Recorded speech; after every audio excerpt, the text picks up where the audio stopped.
Mga tol, naghahanap ka ba ng riding shoes? Punta lang kayo dito sa Stitch Soles sa may Marikina. Marami kayong pagpipilian dito. Ito yung mga riding shoes natin na panlalaki. Ito, merong kulay black dito. May sintas at may zipper na. Ayan. Merong kulay brown din. So, may mga combination dito, mga tol. O, ayan.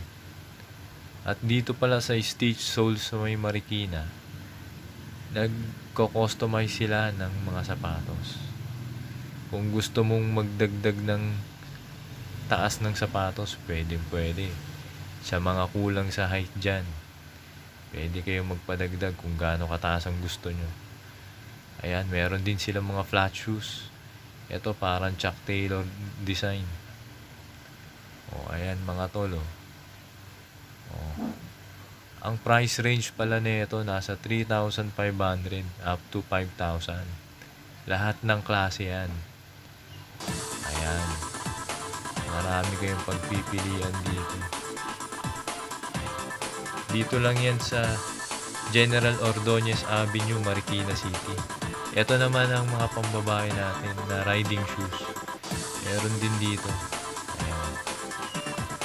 Sa mga naghahanap dyan na pambabae na riding shoes, meron dito. Ganun din ang presyo niyan. 3,500 up to 5,000 lang.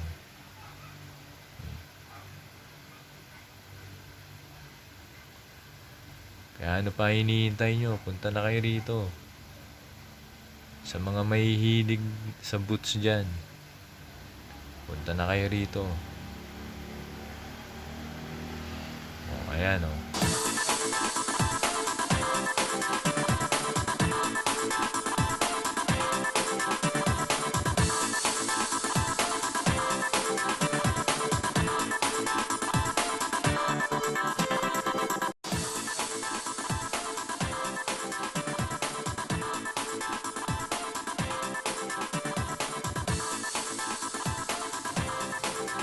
Finally, ito na ang napili kong sapatos. Tingnan na natin. Bali, ang nakuha ko is size 9. Ang size ko talaga is 10.5 to 11. Pero wala kasi silang 0.5. 9, 10, 11 lang. So, ang nakuha ko size 9. Okay.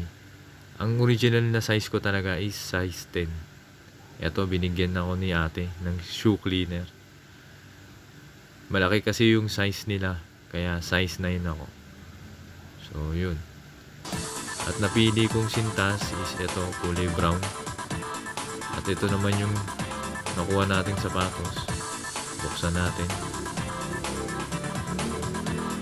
Ito na. So, tanggalin lang natin. Ito siya ngayon.